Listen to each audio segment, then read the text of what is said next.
Merci fidèles téléspectateurs. Ebandeli aposolamu otema botanga bino bino babozwa kaliba kubino babozwa konzo ya kotala magazine bino MK Acti na MK Buzz télévision tokuta na bino lelo pona ko pesa bino linaka na bino en toute responsabilité. Bo balobaka lisulungu tu babengana reso ka kolela likolo ndako. Lingolo baite na mboka na biso badongo miso bakotiti mabele na biso il faut to ça na masse te to bengala pourvu que to la pongi ya bien to la pongi malamu to la te soki ba luka menacer ba ya po botola ini parti ya mabele ya mboka na biso to la pongi ata mukete soki to longi ko bengala bangote na mabele ya Congo démocratique. Fidèles téléspectateurs, merci parce que vous aki baike semaine passée ko benga biso ko komela biso pona matali magazine Nabino MK Acti Ozalaka Bongo toujours au service Nabino pesa Rabino d'information politique, socio-culturelle, pourquoi pas sportive. Merci également na confiance bo pesa Nabiso Bandeko Nabiso à Centrafrique na PTV. Merci surtout Nabino parce que tout le monde a ba message Nabino comme la biso na motino molongo bani. Merci pena ba Nabiso na ngambo ya Centrafrique to monaki ba message nabino. Merci matondo parce que bo porta choix nabino si MK Buzz télévision boto lobaka toyaka na magazine nabino za magazine opesa bino ba grande ligne d'actualité et puis toyaka bongo ezala analyser na bay politique ba bazwa passion ko tala biso ba bazwa passion pona ko sola matali mboka tozalaka na bango to benga bango te to ka bongo manyola assemblée na bango situation ozolekana na mboka na biso Congo démocratique. Alors lelo lendi na ozala bongo honoré ya kozala na bay politique babale bay to kabula makanisi to ko manyola na bango na makamatali politique ya mboka na biso, pourquoi pas makamatali social, pourquoi pas makamatali kiti ya mboka na biso Congo démocratique. Alors na liboko na nga ya mwasi na zami bongo na ndeko Jean-Paul Kazamba oazali bongo moi politique mais na ngambo ya FCC ya ancien président de la République, le sénateur à vie mon mboka Joseph Kabila Kabange. Monsieur Jean-Paul, bonjour. Et puis, Bouye Malamu na Lina Kanabisha Mkomolelo. Merci ndeko journaliste pour na appel na yo, ake na yo na sepeli. Après simbote na ko débattre na nga Michel Mangala, on a linga mingi. Après simbote ba téléspectateurs bazo ko landa biso. Mais d'emblée na ko na yo na introduction non pour na ba dongolomis. Qui sont les dongolomis? Les ennemis de la République. Qui sont les ennemis de la République? Bah M23. Mais c'est ça, et là vous avez détruit Congo, il y a un utilisé dans un cadre général, Kozang Maïle bis congolais. Le loyo ennemi à congolais, eza M23, eza Nanga, eza Kagame. Est-ce qu'on peut dire que Daniel Bumba par exemple a gouverné Villa Kisasa, aligné Villa Kisasa? Mais ça dit que au moins il ne faut pas chercher la poudre sur la tête des chauves. Tous ceux qui Luka Munguna, Musika Kagame, combien de kilomètres que l'on a comme en Rwanda. Mais en haut, tous ça, soit disant à cause d'Abisso, Nganazoya, on a comme un niveau à Kabambera.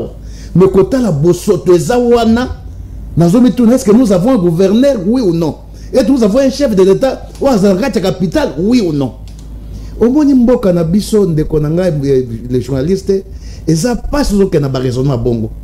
Et ça passe et puis tout ça musika, c'est-à-dire que nous sommes des aveuglés politiques. Mboka oyo munguna za musika te, ba munguna baza ba dirigeant o bazo diriger mboka oyo. Ba mangala boza na ngona ke ba ba ki pe nord ki vuna Goma za nango ba politique na biso. Bazo qui paie ça, bazo qui paie le machine, bazo qui paie bas Congo. Et ça va M23. Tu vas venir bazo nango. Non, écoute. Babilo ko wana ko ba ce ko ling ko ba du poto yo kana yo ba ke ba dongolo mis baza de part et d'autre. Ceux baza na nord qui vous na sud qui vous baza na Kinshasa wa ebele. Peut-être ba sorcier ko ta le bozo benga ba dongolo mis ko na est wana. Parce que na ko tanga ba komo na ba lote. Bango ba ba boma. Ba façon de mais ah bien, c'est bien. Bon oh ba boma pe. Nde ba o yo ndenge ki se. Ndenge ah bon. Mais comment peut ça ba façon ebele hein? Le so ko pesa par exemple un soldat 280 000 francs congolais. Tu vois oh yo ki non pouvoir ne commis en danger, ou bien non ba ko zo fois. Ça dit que ça qui ça que peuple a vu mon Kiliangona. Merci. Toi ça qui méchanceté, ça dit que mbongo ezaka nango, mais mitabi le ko moni que pour boye comme ko ningana, ya ba lingba ça ba vantir wana. Merci. Non, je pense que s'il y a des dongolomis, le premier dongolomis bono bakateki banguna musika banguna bazali nanu awa so banda ko attaquer awa te. Il faut d'abord commencer par la charité de bien commence par soi-même. Namboka na ndako na yo munguna azali otiki yo lino combattre munguna aza musika. Balobaka nyoka sa koti na ndaka tabo zali ko soane. Mais nyoka ngo mais nyoka wa koti na nord Kivu na kisape nyoka azali na katanga azali totika wa aswa kabisa. Donc venons à recevoir bon matin. Merci Jean-Marc moi introductif na yo.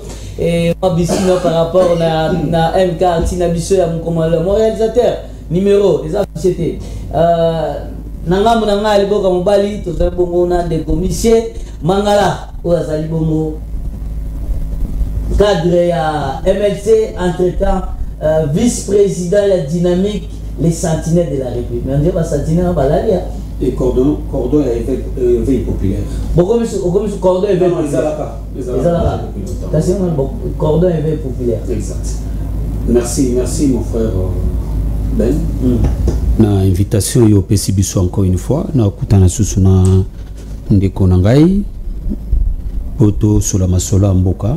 D'abord nazo encourager parce que vu la situation où se passer na mboka vie complot il y a Monsieur Kabila contre la République démocratique du Congo mais lui au moins du courage il y a kolekana kati tandoike pour na kosala débat na monde bande ko mususu ya FCC tout ça va un débat ba séché na ba plateau ba télévision c'est pourquoi je lui encourage na détermination zana yango à défendre kana bango toujours malgré ils sont dans les mal les camps du mal. Mais je suis un peu estomaqué tant nazo kandekonanga awa tant yo ibengi ba M23 ba ennemi ya Congo na moni ndekonanga ndas ikatana 1000 morceaux. Nalobi que ennemi ezali nde bumba du fait que ba salité ezali na balabala entre guillemets banguna bazali nde ba dirigeant ba ko diriger mboka. Voilà un peu une fois confusion de Konanga au Sala. Problème à gestion, n'est-ce pas? Voilà ma ambo à lobby à wande basalite. Pardon, naboite nakotika yangote. S'il vous plaît. Nakotika bablo ko wana te mareza biscuit na ye. Tokotika yangote. Ndeko ça la confusion, na problème à gestion, na problème ya trahison ya mboka. N'est-ce pas? Effectivement, problème de gestion, même aux États-Unis d'Amérique, même en France, partout dans le monde, il y a toujours des problèmes de gestion. Où le bateau va diriger, ça a cet effort pour que résoudre les problèmes. Quand les alliés cause l'ennemi en bokate, quand les alliés cause la munguna en bokate, munguna en bokane, munguna en bokane ali mutu oyo ali au lieu que à travailler pour la nation naie. Au lieu que à travailler pour la population naie, mais il a travailler pour l'intérêt ya Bapaya, intérêt ya Rwanda, intérêt ya Ouganda, qui s'appelle qui azali congolais. Voilà un traître. Voilà un mongounia. Mais ici dans ce cas d'espèce, au moins que bandegona biso ya M23, au moins que Kabila, au moins que Nanga, na batwana nyosoana, ils ne sont pas en train de travailler pour na Congo, mais ils travailler pour na intérêt ya Rwanda.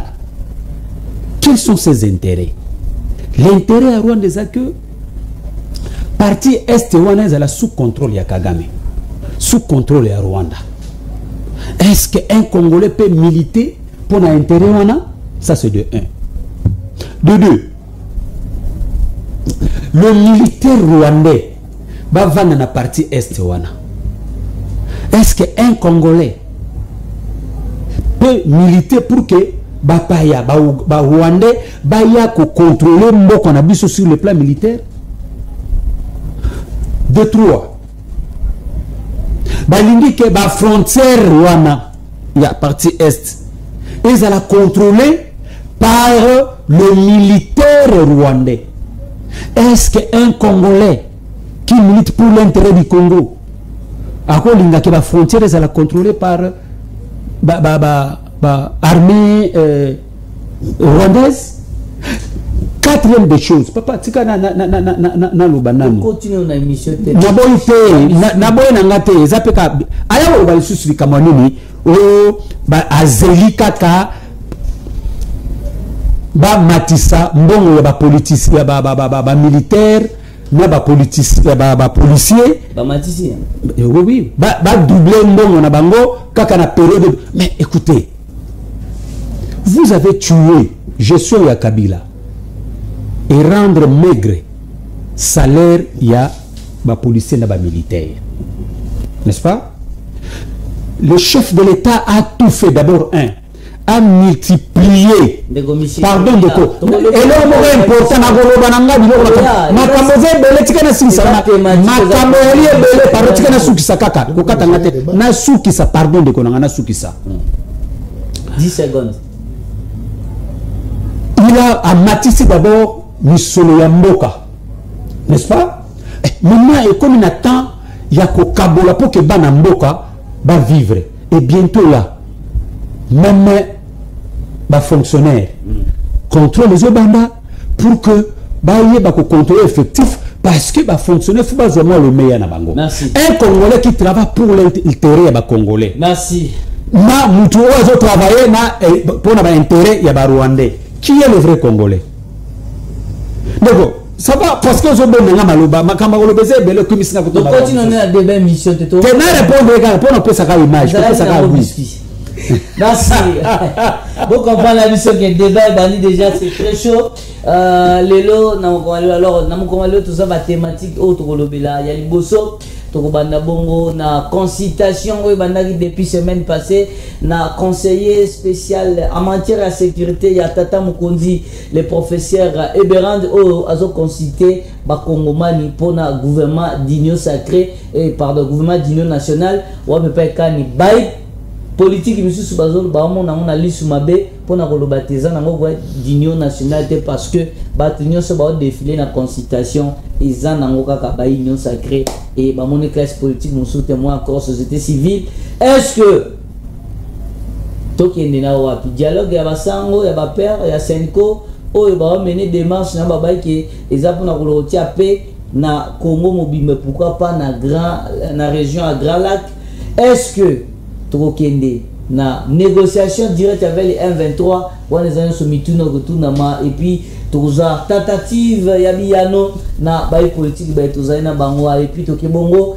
to peut-être toza pe bongo sortie médiatique ya mwana mboka Joseph Kabila au tilelo ils ont continué toujours ko parler ko faire parler classe politique congolaise na biso est-ce qu'il a raison il n'a pas raison koto pe mwana mboka Jean-Pierre Bemba to moni atiki no transport à mi côté nano makamauta ko sensibiliser ba congolais pour na rejoindre la armée na biso pour na koluka koloba non na banguna ya république na biso pour to ko taper na ndenge gouvernement abatisi selon le commissaire Mangala salaire ya ba militaire na ba policier na biso. Alors fidèles téléspectateurs to banda bongo la thématique na biso ya consultation ya gouvernement d'union nationale mwana mboka Jean-Paul Kazamba aka FCC a osa consulter pour la gouvernement d'union nationale. Est-ce que pour la gouvernement d'union nationale bon mon attaque et ko pesa biso moya ko bima na crise tozana mo ne kona ko lingana ozana mo équilibre temps pour dans mon apparemment on dirait Michel koza débat donc vraiment ouais banene ko na moniteur soit qui wana on a récupéré bata musu vous avez bon sans de kota ba débat de caniveau wana ko lobate bazo ko boto la Rwanda bazo ko sala waza ba discours mo ko za révolu peuple congolais a commis mire mais ko ne connaître Mangala boye papa mokolo azo ko la télévision abi na moto azo sala ben pour intérêt ya Rwanda na moto ça net est-ce que vraiment to ba monter de Bemba yo ko sur la télévision Bemba zo travailler pour intérêt ya congolais ou bien parce qu'on n'a pas d'intérêt na moto travailler pour na se payer Rwanda zo travailler na ba intérêt ba Rwandais. Quelle différence y a-t-il dans mon travail d'intérêt rwandais, dans mon travail pour un intérêt personnel? Est-ce que quand le Bemba va sur la télévision, n'est-ce ministre, avec d'abord vice-premier ministre de la Défense nationale, tout va combien de mbongo on va détourner, armée na biso kozanga matos mpona badétournement totango na télévision situkolala pongi awa nayebi te ndeko mangala bakele soko totangaka soki ya ndenge nini nayebi te. C'est quoi la nation? C'est quoi un état? C'est quoi aimer son peuple? C'est quoi le c'est quoi l'amour? C'est quoi le patriotisme? Je pense que c'est l'amour de la patrie. Qui dit patrie, ça dit peuple. Bokolinga peuple. Bon, na moto a lingi peuple teto la pona sepel ça. Eko linga ba rwandais. Na moto a mi lingi e moko yeko wana po asa serviteur ya peuple.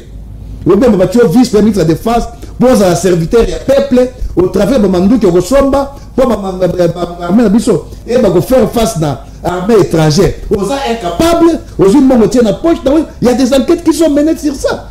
Est-ce que maintenant tu as bango de to bête na boko pour bango ba travailler ba rwandais te, ba travailler na bango boko. Bango ndazo bengande ba patriote. To le ba bango te pour bango ba travailler ba rwandais te, ba travailler même qu'est-ce que yé mangala nenga fandi wana. Ako beta to la sanga mutu ko sur la télévision ke bemba linga mboka oyo. Si bemba wa manduki na mboka oyo wana musée aye déjà musée ayaki ta babengaki révolution au peuple congolais à 100% ayamba kiawa mais tout le monde qui bemba zui manduki ayena ba Ougandais abomise batunaki sangani. De quoi on parle? Est-ce que mutu net monsieur boy kaka poto zanga soni?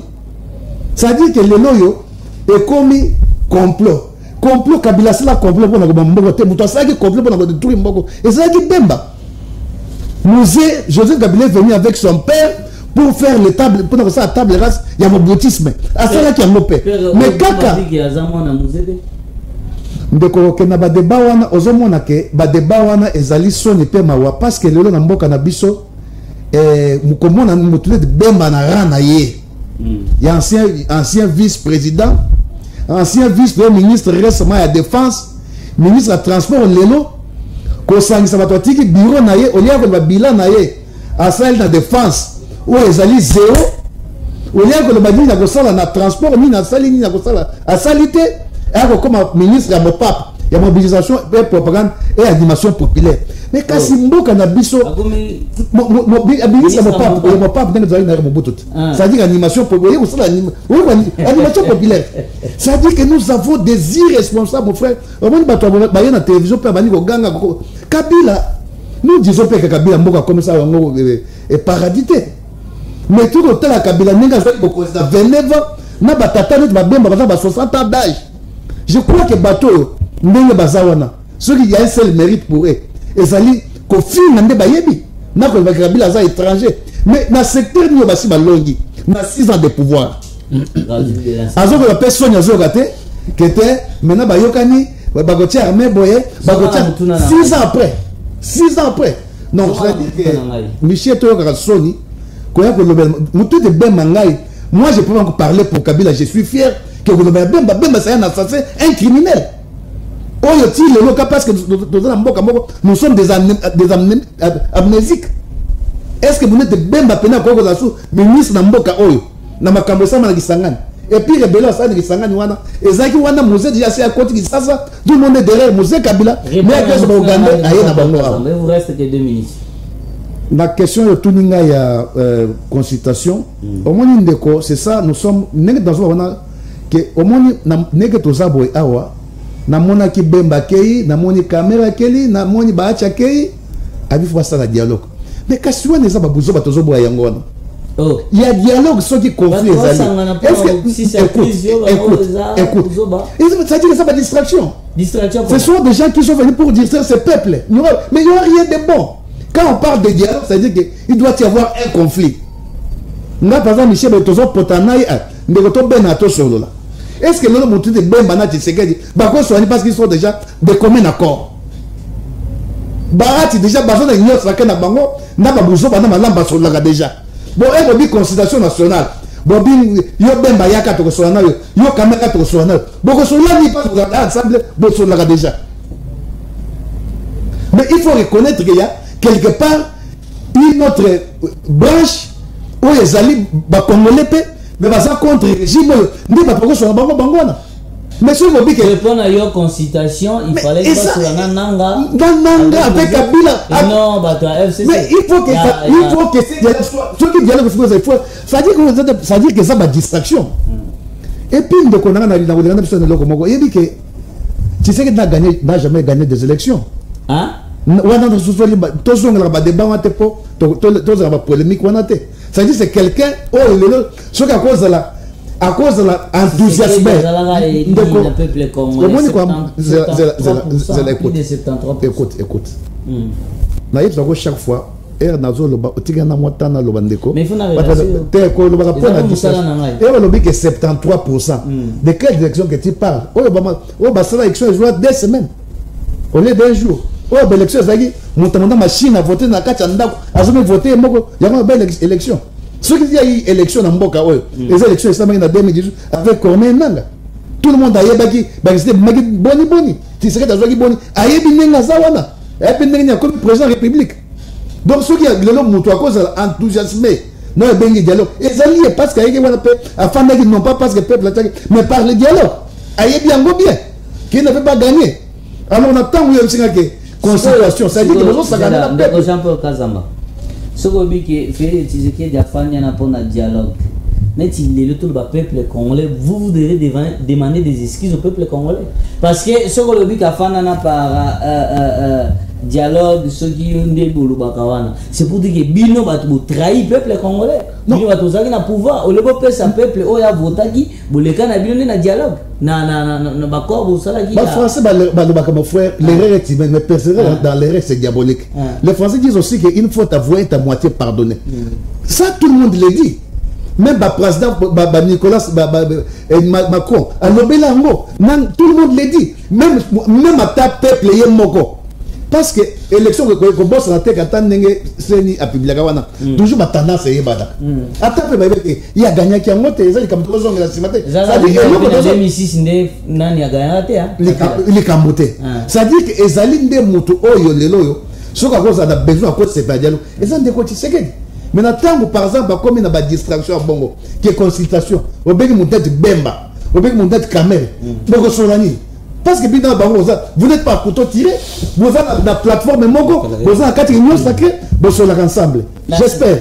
Donc, au moni, ndeko Mangala, autre eloko moko awa, yakoloba Kabila azali na complot ya mboka. Ozomona biloko wana basse soana autre.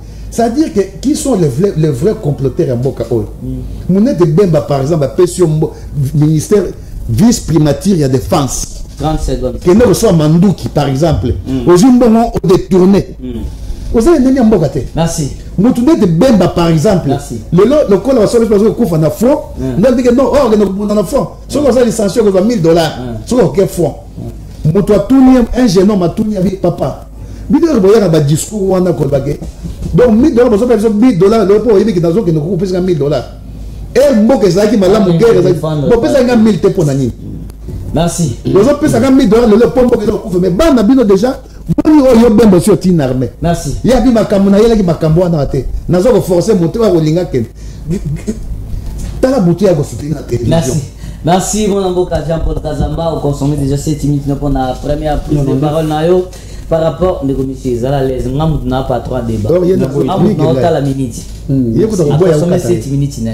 Merci. Tozongi sikona ngamou na de commissaire Mangala oyoko nyosa lobia ngate ngamou na défendre yote yo moko yoki babilo ba kotisi hein ce que vous avez makambo rebondir mais par rapport tozonga mutuna na biso ya consultation ya gouvernement union sacré qu'est-ce que na la magazine na bino MK Acti ya mukoma lelo en tout cas moi bolimbisi muke ezalaki nango mwa kokosa lotiliki mais tozongi déjà pour na ko servir comme d'habitude alors bona bana loba mapesi na loba na mwana mboka Monsieur Mangala o azali bongo membre ya donc azali bongo na benga na kinanzela mukuse ya azana kati ya union sacrée to bando loba consultation nationale zaki lancé na mwana mboka professeur Berand o azabongo conseil spécial en matière de sécurité pour le gouvernement d'union nationale. La grande question, est-ce que le peuple congolais a se retrouvé dans le gouvernement d'union nationale? Parce que tout le monde est à la quota politique. Okuna ozana député belé au kunanga boye ngande pouvoir politique tout ça tout le monde va même batou nde ba ozonga société na gouvernement d'union nationale ozana 7 minutes. D'accord, na bandai déjà corriger d'abord donc on a biso ya FCC na la confusion toujours ba osala na ba tromperie au bazoko sabatu. D'abord ça la confusion ya cohésion nationale. Cohésion nationale les ana théorie ya Nangate na théorie ya Kabila, non. Cohésion nationale c'est l'ensemble du peuple congolais. C'est ensemble, s'il vous plaît. On le ensemble le peuple congolais, c'est ensemble le peuple congolais. C'est que le peuple congolais Kabila zate, Nanga zate. Il ne sont pas des Congolais. Mais aux avancés là, on a appelé ça la réponse à Moutouna Kiwana. Je pense que le chef de l'État a lancé l'appel aux Congolais. C'est quitte à chaque Congolais de voir l'intérêt de sa nation, n'est-ce pas? Et de venir discuter pour que nous puissions faire face à l'agresseur. Il y a Rwanda, na le M23 et Nanga FCC et FC. Mais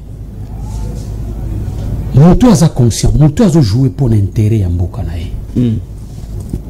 On ne va pas venir pour des postes comme vous êtes en train de faire allusion, parce que tu as posé la question ici que est-ce que le peuple congolais s'est retrouvé, n'est-ce pas? Non, on va venir pour l'intérêt de la population. On ne va pas venir pour ne pas poster. Parce que, comment dirais-je, perception na bango, conception na bango, n'est-ce pas? Et ça, conception, il n'y a pas poste. C'est sûr que le gouvernement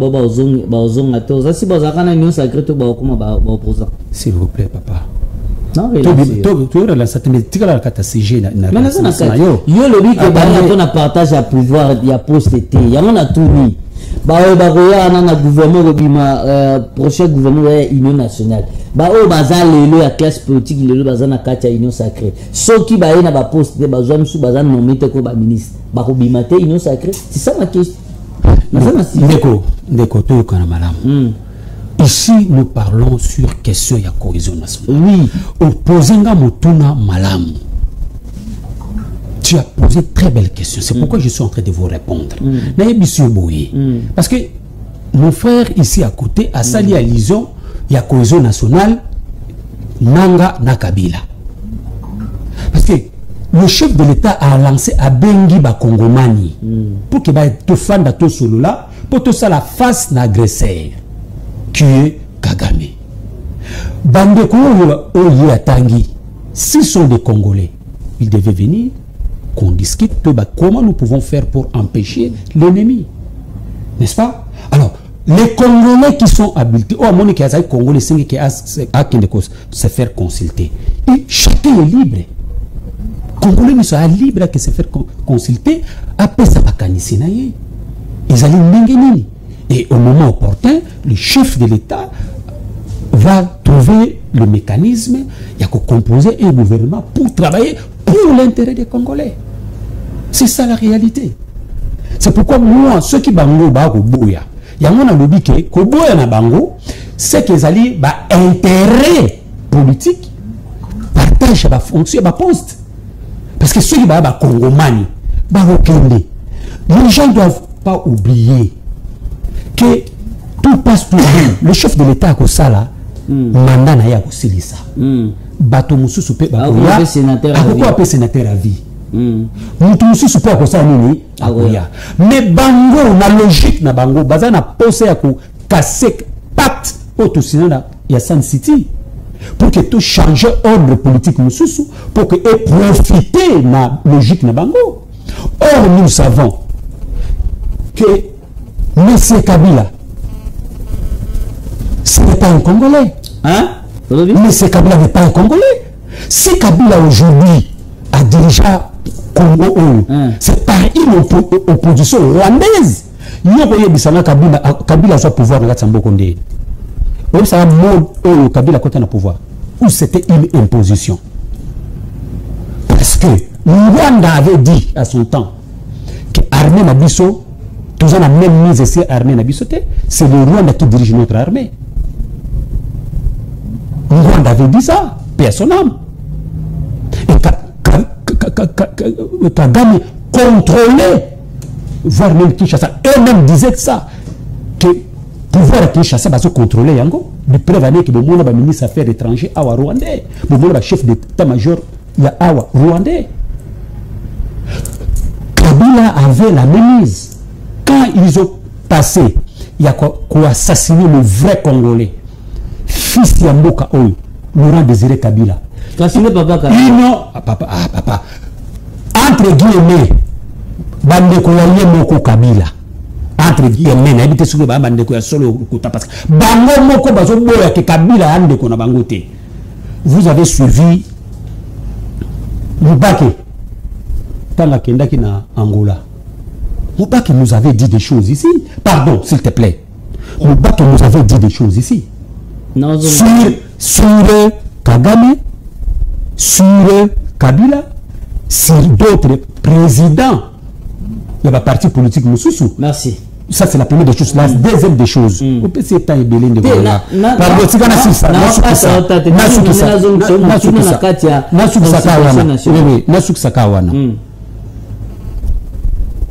Personnellement, de son vivant. Le monde avait parlé sur la nationalité à M. Joseph Kabila. N'est-ce pas? Il y a tant d'autres leaders politiques qui ont parlé de nationalité à M. Joseph Kabila. Aujourd'hui, parce qu'il y a qui a s'attaqué à Bemba. Aujourd'hui, Bemba, ce qui est important, c'est ça. Consultation.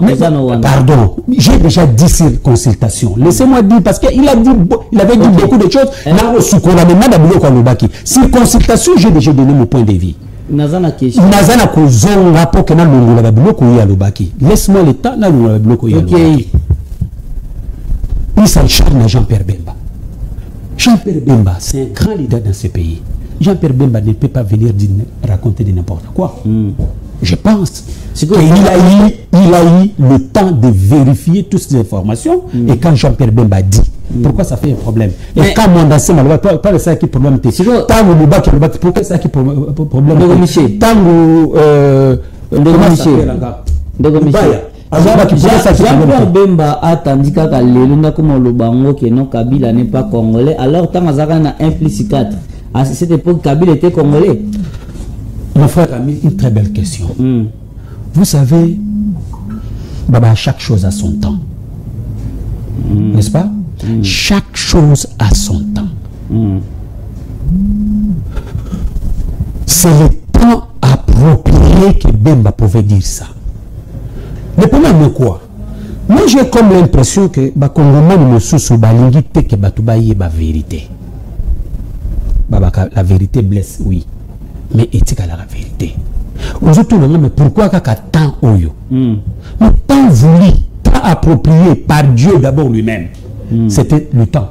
Merci. Et maintenant, mon ami, na relation na une minute tu question par rapport à Makambetali constitution, c'est parce que trop fan de la garate Makamba Bemba na Kabila. Nous parlons de la République. Makamba constitution nationale. Consultation nationale. Je peux sur question. Zala qui mène des commissions, un peu sur question. Par rapport à la constitution nationale, aujourd'hui, tout le monde a, selon Bande comme Soussou, il y a une politique, lobby, constitution est une affaire privée. Il y a union sacrée. Pourquoi? Parce que le président de la République, il a eu Azaki Likanisiwana, tant que Bengaki Bande Konyo, c'est union sacrée pour Basolana Bangona comment dirais-je na bureau naie et pas naie na union na nini comment les autres qui manga na ngalema tant que solena bande konda ji likanisiwana ko lobake il faut tout ça la constitution ça la gouvernement d'union nationale selon les dire balobi que Soki président de la République idée au ça la gouvernement d'union nationale il fallait d'abord réunir tous les deux chambres il y a parlement et les niveau à parler à mon commune officiel mais qui on dirait et ça là qui n'a pas il y a privé à bateau union sacrée la preuve est que l'opposant sur Babou Babi non on a enquêté fallait le bar aux à partager musique nani LGD à matata va partager il y a musique à tout mais partager FCC n'a parle pas donc bah opposition sur Babou ne va pas est-ce que tu peux ça bango raison? Pourquoi Tata Mokonzaleka est à niveau Assemblée nationale na Sénat remir bango pour lancer officiellement consultation nationale. Quelle disposition constitutionnelle qui dit ça? Ici, tu as la démarche politique. Et c'est la question politique qui se régissent. Et dans ces questions politiques, les démarches ici sont politiques. N'est-ce pas? Ici, il y a le cas d'agression où Rwanda a agressé Bissau. Parce que on dit ça, que les M23 ne sont pas congolais. M23, c'est Kagame, c'est le Rwanda. Les militaires qui sont là, ce sont des militaires rwandais qui sont en train de tuer les Congolais. Kabila, non? S'il vous plaît, mon frère ami. AFC. AFC, c'est quoi? AFC, ce n'est pas composé de militaires. AFC, c'est Nanga et ces gens-là. Kamoba Congolais, Oyo, Kagame a voulu recruter Nakabila. Pour appeler cette image que non, ce sont des Congolais qui revendiquent. C'est ça la réalité. Donc, démarche à Bandekonde Balobi qu'il fallait convoquer par le Parlement. Non. Disposition constitutionnelle et lobby en Wezate. Il y a des démarches politiques. Le réel des problèmes, c'est quoi? Du fait que tu as des démarches politiques. Le chef de l'État voulait que, pour faire face à la réalité, tu as Yango, Bisobana Yamboka to Sangana, pour que tout ça, tout faire bloc, pour faire face à la réalité au Ezali. Et je t'ai la maintenant, moi, Namboka Nyoso. Oh, Monique, non, ah, Nazana Likanisi, c'est un ça. Il doit aller se faire consulter. Merci. Alors, ceux qui bango baboui, ils sont libres. Ça ne signifie pas que, du fait que Kabila ne vient pas, que c'est ça. Merci. N'est-ce pas? Le vrai problème, je termine par là. 10 secondes. Oui. Le vrai problème ici. On a 9 minutes. Je laisse. Merci, merci Michel Mangala, merci pour la deuxième prise de parole. Alors, mon amboka Jean-Paul Kazamba, Oyoki, Oignon sont des commissions lobby par rapport à Makambo, Ozolobama, au nom Oignon sur lobby par rapport à Joseph Kabila. Chose à ma question au balai, mais la grande question il reste par rapport à la consultation Oyo Balasa qui pour na ba konoma ni baso basangana basolula na mamatali mboka po basana mwana mboka tata mukunzi attend félicité Oyo conseil spécial en matière de sécurité na mwana mboka professeur Eberand abandaki yango depuis lundi au Tchukoleka. Qu'est-ce que la population peut attendre de ce gouvernement d'union nationale? Merci Ndeko, mais na pozo ngamo mokele makambo Ndeko Mangala lobi. Omoni Ndeko eza pemena micro. Ceux qui nazalaka réussi à bemba bila bon d'accord Congo Sony, ko ba makambo na télévision. Ceux qui eza na ngana ko Sony. Parce que est-ce que na mboka oyo bato ko makambo congolité eza bemba de par son origine. Tout on a rappelé sur les ridicules ne tirent pas dans le Congo, ils sont dans le Congo. Et sur les Congolais de pire sang, Bagotanga Jean-Pierre Bemba. On a évité que Jean-Pierre Bemba, son père, Jean-Pierre c'est un Portugais. On a évité que Salomon, ils sont comme Congolais, ils sont Portugais. Jean-Pierre Bemba sont des Portugais. Comment ça, ils sont Congolais. Moi, une petite précision. Saolo n'est pas comme congolais, c'est un Ngwaka. Normalement, ça s'appelle Saorona.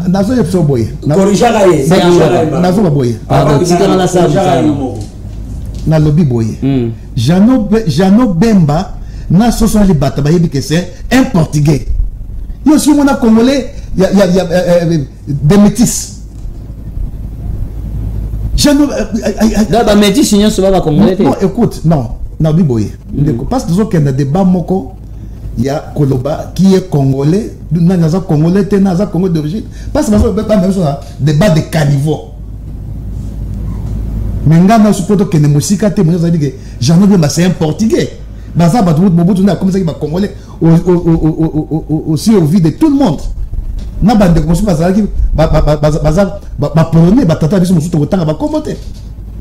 Est-ce que vraiment dans la congolité demandez à la télévision Bemba ceux qui gagnent na comment dire de cognos soit les diversion, c'est-à-dire les kozanga nini koloba pour na peuple congolais kozanga nini oyo au ben le peuple pour Bemba c'est un grand responsable dans mboka oyo Bemba azaki vice-président na ya mboka oyo. Bemba wuti kozala kala mingi te vice-premier ministre ya défense na mboka oyo. Kala mingi te.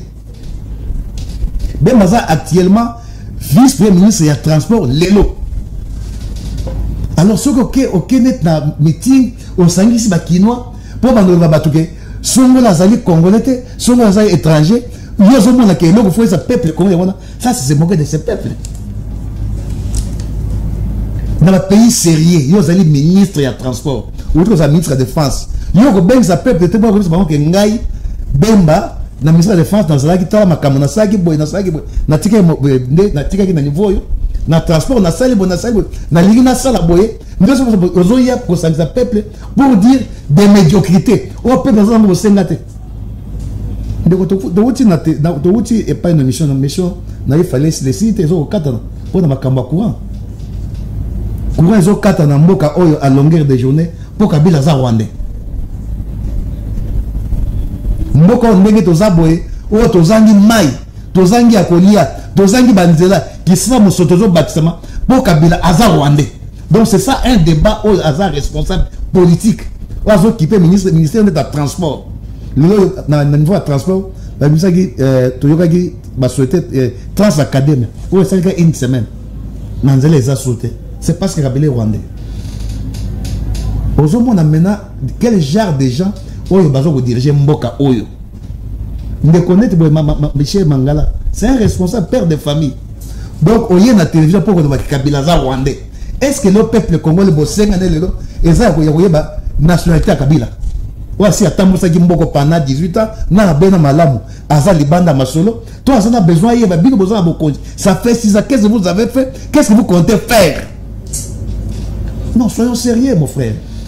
Soyons sérieux, c'est-à-dire que ba débat boto ça rango boy, ngana kasi ba débat boy peut-être na quoi boy est-ce que na kozana muto boy, abo makambo ezangi muto na kona.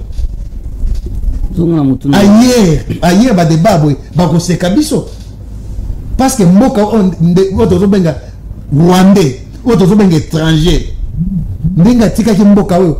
Eza ndenge bango o ba kolomboka ba tokomba komisi moko netani donc Jean Paul eza rekilite mboka si ekili kutu mboka eza kati ya ko disparaître bien mutazo biloko ngo bongo o azali congolais te o azali étranger lisusu parce que la première par hypothèse que azali rwandais ndenge balobaka c'est notre frère africain mais Bemba c'est un européen mais là ce n'est pas le débat ezali que Bemba yo ba tio vice-premier ministre de la défense ma centimètre bon va belé aujourd'hui et on a la défense on peut savoir raison pourquoi aujourd'hui té ce qu'on a transport on est dans transport mboka embouteillage ezali ba avion okutaki air zaïr bobomi yango bokutaki on attaque la terre ça bobomi yango transco et bando kotambola musique zo beta kati ezaka donc ne okufa qu'est-ce que vous comptez faire yo koya ou dit bon l'état et puis sur kwiti on vous distrait peuple que Kabilaza est-ce que vraiment bosenga congolais notre peuple congolais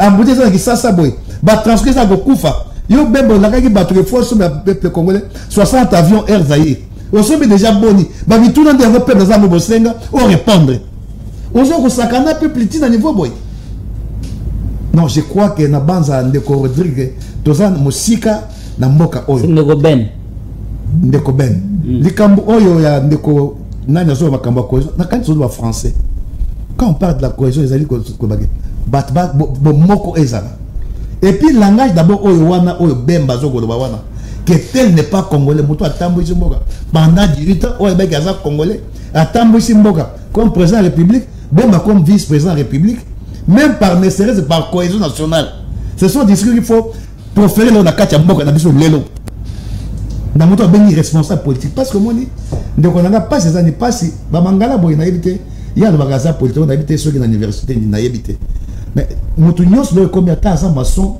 alinga ça la politique ata ça mécanicien a comme politicien il faut na télévision à loba surtout bien mission mingi comme ya lingala donc les autres moto nyos a na télévision et ndeko na kaba cohésion nationale c'est que ça dit cohésion nationale.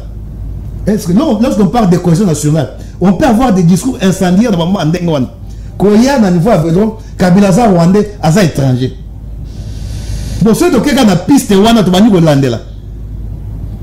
Ce CP n'a pas brûlé. Est-ce que y a des personnes de l'Hollandais les pédales aza congolais? D'accord. soit quand même sérieux tous à la bateau te zo ma kamboka parce que télévision peut se tawa tout va dire n'importe quoi yo sala minute azo ma kamboya azo ça peut amalgame tout dans discours na ici il y a dans un côté na kati ya discours na yo au moins nenge toza boy awa les loyo même ata bateau zo soutenir wana ils connaissent que il y a le Rwanda, il y a une agression, mais il y a aussi une rébellion. On parle d'une agression lorsqu'un État attaque un autre État. Mais lorsque vous avez dans un État des fils et des filles de même pays qui prend les armes contre son pays, là on parle d'une rébellion. Une chose c'est vrai que tout le monde sait qu'il y a une agression, mais il y a aussi une rébellion qui est le M23 couronnée par l'AFC, qui existe. Ça sont des réalités politiques. Mais M23 il y a qui 12 mois, peut-être lui n'est pas informé. Si tu sais que c'est une attaque Rwandais, tout va Congolais. Est-ce qu'à côté il y a Bisangai, Bissimo, Aza colonie, Bissimo Aza Rwandais, Makenga, Aza Rwandais, Willingo Mazaki n'a été peste, Aza Rwandais. C'est ce que j'ai dit M23. Donc quelque part, il y a toujours la télévision d'écho. Tout ma camonette bateau balaba parce que nous sommes des leaders d'opinion, nous avons éclairé le peuple. Tout le monde camonette balaba F23 ça va Rwandais, Rwandais ça AFC. Ça dit que c'est quelqu'un nous avons un M23 autonomie mais qui sont des Congolais au Baya Père. Tu sais tout le monde qui boligi nini, ne bayo kanate. Est-ce que il y a bengi bango na bengi bango comme Rwandais, toi il y a bengi bango Kabila Nazaki patron il y a M23 d'accord Taïba tek ba M23 azaki na Kinshasa le président de la République mais il ne soyez bakate mais ça c'est encore grave mais c'est ça Ndekoben et aujourd'hui c'est ça l'irresponsabilité grave c'est-à-dire un garant du bon fondement des institutions quelqu'un qui est censé sécuriser son peuple bah M23 va dire que ça va salir 12 mois mais il y a évité bon c'est-à-dire que au bio évité par ton irresponsabilité, par ton incompétence, parce que c'est ce que nous appelons en sciences politiques, ça dit que ce sont des jouisseurs. Merci. Merci aussi. Moi je pense que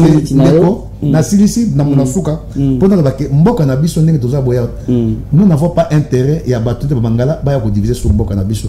Le pays, nous avons besoin. Est-ce que vous divisez Mboka Nabiso qui va prévoir une vérité? Mais c'est ça la division. Nous avons besoin de Bosenga et de cohésion de Konangai. Kolobaki Kabila Zali Rwandais. Ce sont des faux débats, ce sont des discours mensongers. Mais ceux qui Kabila Rwandais, Bemba Za colonie. Merci. Bemba Saolona. Merci. Jean-Pierre Bemba, Aza colonie. Merci.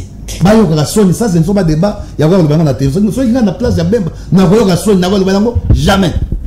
Merci. Merci, mon amboka Jean-Paul Kazamba. Merci. Donc, Michel Mangala. Oyoki biloko bimia. Ça va. Na ki biloko alobi. Na relancer yo. Na peso maloba.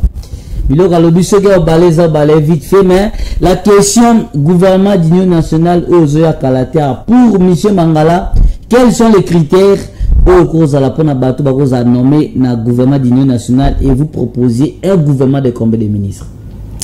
Ça va, je vais revenir dans na wana. Bon, on a ça l'observation, mais tu as un peu de tikeli, point barre. Non, tu as ça va. On a 6 minutes, parce qu'il nous reste quelques minutes pour tout citer. D'abord, mon ami, na bazolo bawa, na ba kongomani ou bazana ndako bao sekao. Tant que tu na nationalité à Bemba. Ba congolais pena fal ba fan ndako bao sekayo pena ko seka. Ça c'est de 1. De 2. Est-ce que parce que nga so tuni Bemba Papa Bemba, Congomani nyonso yebi Papa Bemba. Papa Bemba, Congomani nyonso yebi. Mais ce que c'est une origine ya Kabila. D'abord, le propre fils ya Kabila, ya Laurent Désiré Kabila. Barbi que Joseph Kabila zalinde kona bangote. Le propre fils ya Laurent Désiré Kabila. S'il vous plaît. S'il vous plaît, Bana Laurent Désiré Kabila, Bakongomani Bayebi Bango. Babi que Laurent Désiré Kabila a ande kona. Qu'est-ce que je dis? et Joseph Kabila a un na bangote. De deux. Même maman Sifa, avant maman Joseph Kabila te. Ce n'est pas Miché Mangala qui dit. Moi, il y a Laurent Désiré Kabila. Malama qui est na chaîne, ma confrère Nabino et la chaîne Peter. Perfect. Perfect. Même maman Sifa, maman Laurent Désiré Kabila te. Na limite na kene na mozindo. Toujours na parole kati maman Alikambo. Laurent Désiré Kabila kota na pouvoir en ndeni. Pour moi que Laurent Désiré Kabila, qu'est-ce que je dis? Joseph Kabila a un pouvoir à Wanenini après avoir mort il y a Laurent Désiré Kabila. C'est pas une imposition. Nous connaissons que papa na ye azaki makizar. Oh d'abord ba neko entre guillemets à Joseph Kabila ba lobi que non ba yebi ete gaza frère na bangote. Wana etali makam na bango famille. Mais frère, vous devez savoir une chose. Oui, ndeko na lobango pour que on soigne pota ozano na pikolo. Ah, pour bikisa yango. Il faut d'abord ba ko sukola yango. Ko sukola wana ça la capacité.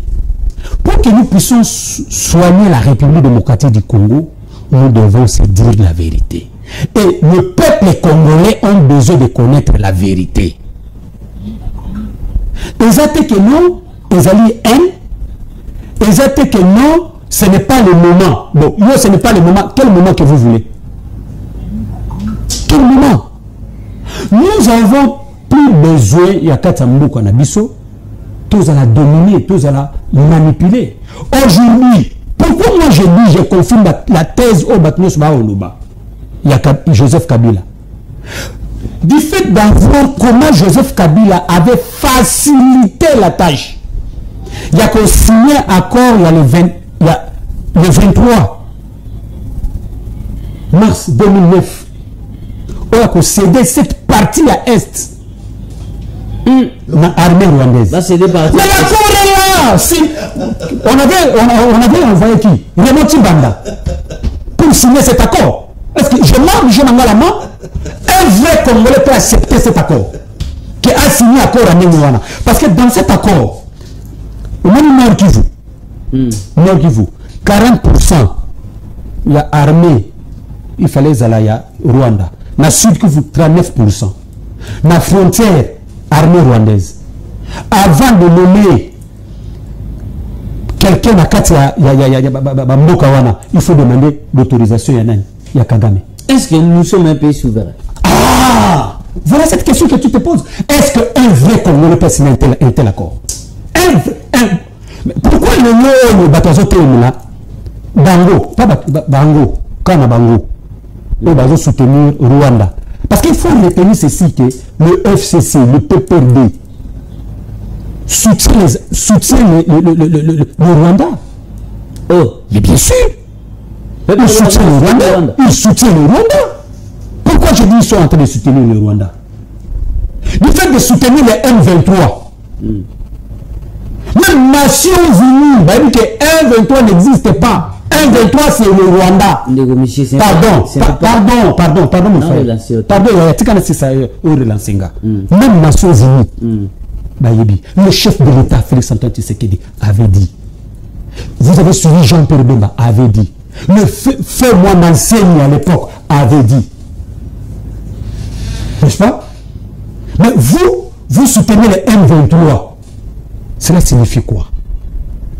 Il y a l'anguille sur roche. Il y a l'anguille sur roche. Donc, Bana ya Congo c'est Bayoba. En tant que Congolais, n'a obligation n'a comment Mokaranga va fonctionner. Et les autorités qui sont là, ils ont l'obligation de nous informer la situation, ce qui se passe. Ils ont devoir Nabango à expliquer Bissot. Il faut tenir qui est qui. dit que Jean-Pierre Bemba allait étranger. Non, Jean-Pierre Bemba, famille na yebani. Bande kene ba yebani. Papa na ye ayebani. Famille na ye atamuso kena gemena ba yebani. Mais vous savez, à Joseph Kabila, il commence maintenant à mettre même le doute que Azam Takatanga. Oh, mais je vous dis. Ah, mais je vous dis. Je vous dis. Oh. Mais je vous dis, je ne mange pas le mot. Que Kabila Azam Katanga. Même ça n'a pas de tanikaka comment dirais-je les choses comment ça se présente. Mais Balobi boye. Il y a des vidéos, il y a des autorités, tout le monde dit. Il y a des autorités. Vous avez suivi même Bemba avait dit ça. Vous avez suivi même mon ancien. Vous avez acharnement par rapport à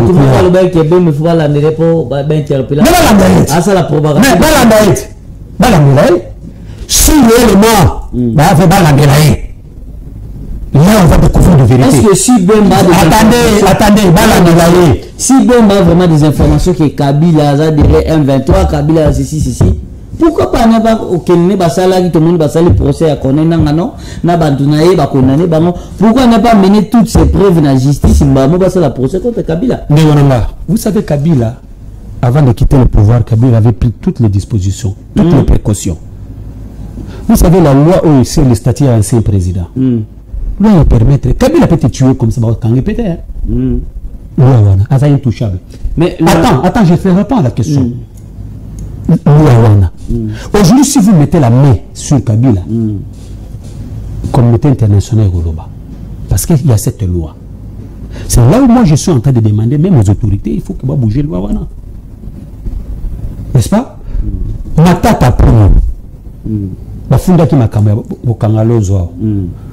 je salue le procureur, comment s'appelle encore, celui qui était là à l'époque, à Longwa. Mais pourquoi parvenir au Kata les Kamante? À Longwa qui très bien que non, la Cour est incompétente, il y a qu'à juger un ancien Premier ministre. Pourquoi? C'est loi. Donc, ici, la Kabila, les Arabes communauté internationale, quoi, CPI. Donc, les Congolais doivent fonder Kabila, la CPI, pour qu'ils mettre la main sur le Kabila. Mais, nous, justice et mission, ils sont incapables de juger Kabila. Toi, nous, ils sont incapables. Incapables, mais nous, ils sont majorité dans le Parlement, non? Toi, nous, policiers, vous initiative à modifier. Mais c'est ça que. Qu'est-ce que je dis? Que je demande. Il faut modifier le loi. Merci. Parce que, pardon de Konanga, 6 minutes, pour que Bandari ait 40. Bon, Natsiki, pardon. Voilà. Même Batunanda, on mais je suis en train de répondre aux autres. 30 secondes, critères et puis quel nombre, quel effectif proposez-vous par rapport au gouvernement d'union nationale? Quels sont les critères? Mon frère. D'après M. Mango. Et puis MFC. Vous savez, moi là. Ce qui est important, moi je veux que ce gouvernement de cohésion nationale soit dégagé. Les gens qui sont conscients, s'il vous plaît, je dis que le gouvernement soit dégagé. N'est-ce pas? Alors, pour l'effort de guerre, il faut diminuer maintenant les nombres. Il y a la ministre. Pour moi, je m'aimerais que, en tout cas, si on peut avoir même 30 ministres ou 32 ministres, là, en tout cas pour moi, ça va. Parce qu'il faut faire l'effort de guerre, il faut diminuer aussi les nombres, il y a un ministère. Ça va occasionner, ça peut donner aussi un coup de pouce. Parce que les ministères, n'a utilité dans la route. Et là, ça là, c'est mieux de scinder ce ministère pour que nous avons la responsabilité à donner un coup de pouce pour que les choses avancent au lieu que le ministère est allé comment dirais-je, ils ont la budgétivore. Donc là, ça n'a aucun sens. Quels sont les critères pour être nommé comme ministre?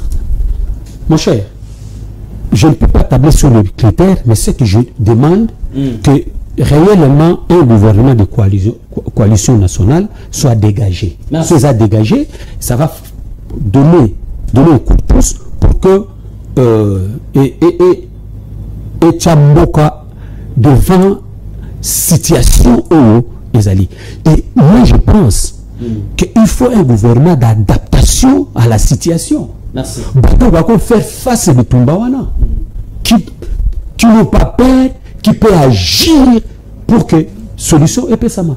Donc voilà. Les moyens c'est l'homme qui cherche les moyens. Merci de commission Mangala. Tu commis pratiquement la souka ala on décoja pour Kazama pour na moni mutime zobe taolu kulusu na pesa comme alombate na obi malokola nazali injuste.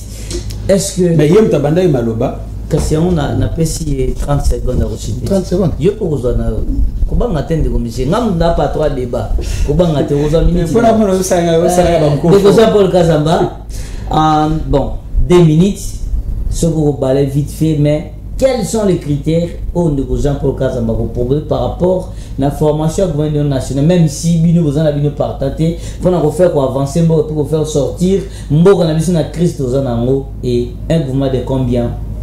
Merci.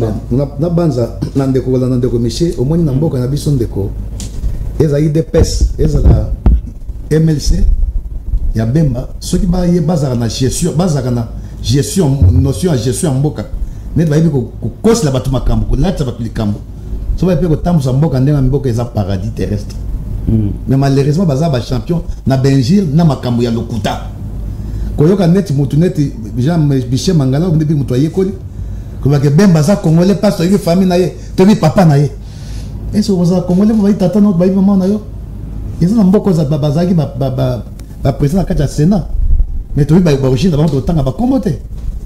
Alors, je pense que ce n'est pas le débat. Mais les autres personnes qui passent, ils ont Mboka Oyo Kabila Teke qui est en 2009. Na bakora signé que na M23 o azana ngo wana te. Et ça sur biloko soni. Ko na biloko ndenga na base ndeko na ngai. Ndeko Kabila za moto yaki na bokonzi na 2001. Il a na pouvoir kota ki mboko divisé par 4. Attends, vous avez divisé par 4 côté ya est, côté ya Kisangani. Équateur. Ils ont na maboko ya Bemba na ba Ougandais. Nde soki tant Kabila na besoin mboko koteka mboko akoko koteka mboka ndengo nde ba vrai ba teki mboka d'abord na banza côté patriotisme ndeko na ngai kotia Bemba na Kabila boy côté patriotisme to kotanga Bemba te Bemba c'est quelqu'un qui court après l'argent qui court après le pouvoir attendez ngaza ndeko Tshisekedi yo kanisi ke ndeko na ngai ben tozwa ke Bemba aza président de la République na 2018 mais Kabila zaki Bemba peut organiser l'élection pe à ça fait passation civilisée du pouvoir, à le pouvoir plus à Tshisekedi. Ben tel que tu le connais. Ça veut dire qu'aujourd'hui nous sommes en face d'abord que IDP ce sont des ingrats. Parce que le Kabila Sala, président de la République de son jeune âge, et là, ça là, tu es le conseil obligé. Oui, il y a un respectable. Ça, ça là, tu es un respectable. Mon bout à respecter conscient. À l'époque, on bout de un dictateur. Ben, tu es à la sérieux. Nabi que le Kabila Sala Wanda. Il y a passation civilisée du pouvoir. Bemba ko sala yango te. Constitution nous te sengaki à ça. Mais Bemba ko sala yango te. Tu sais que dans après dans Azawana yebike, ceux qui Bemba la 2012 président de la République. À quoi quand l'élection te, à ça fait passation civilisée du pouvoir, il n'allait pas le faire. Mais nous ça ça n'aille pas si ko yo kan de ko boy. Ne peut ko zanga ko yeba histoire ko na Kabila tekaki mboko depuis 2009.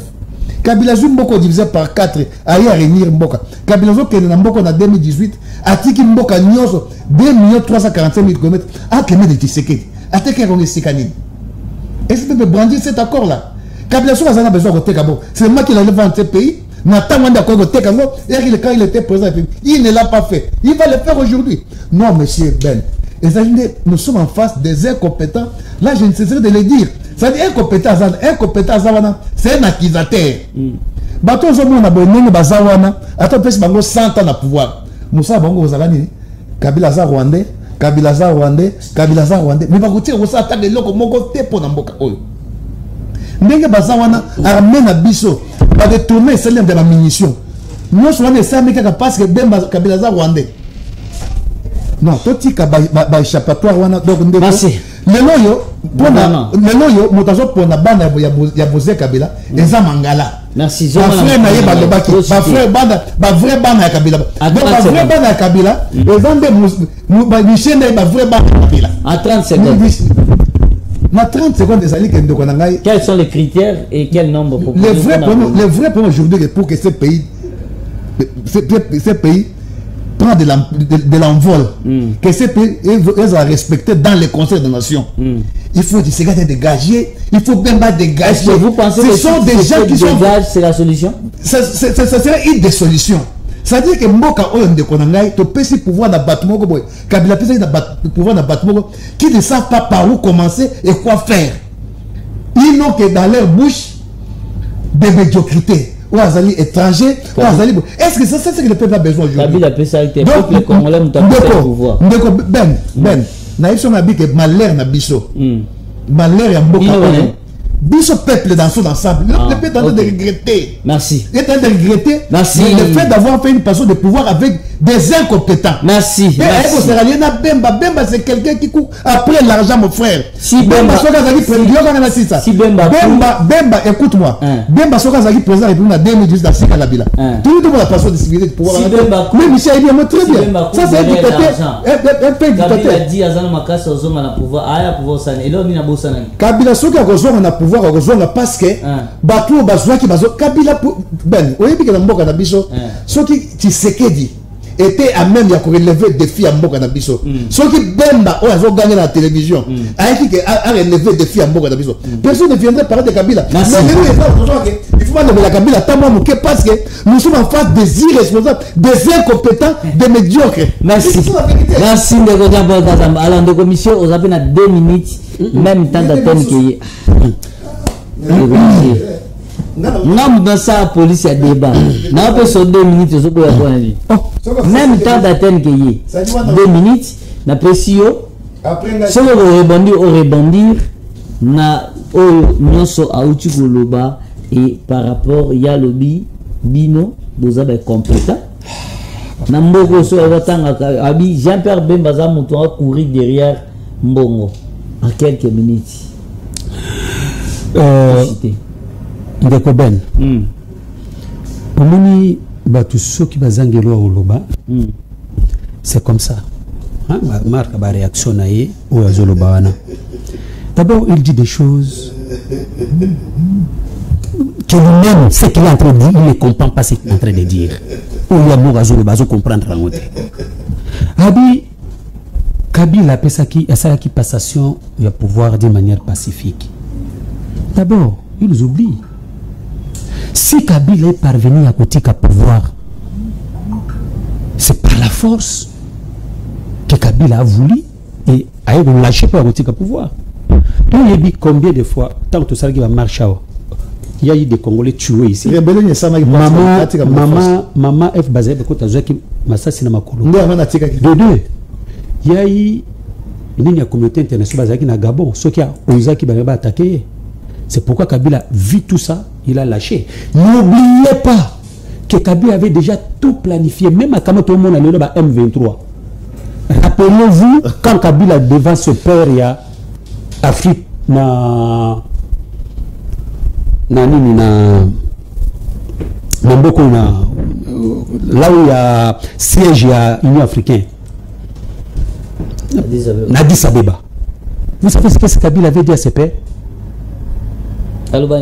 C'est qui est que après ça mot de revoir, mais ça on a c'est bien au revoir mais c'est bien à bientôt. Mais bien sûr, s'il vous plaît. S'il vous plaît. La cause est tu vas parler dans le bureau. S'il vous plaît. Il faut pas embrouiller le débat.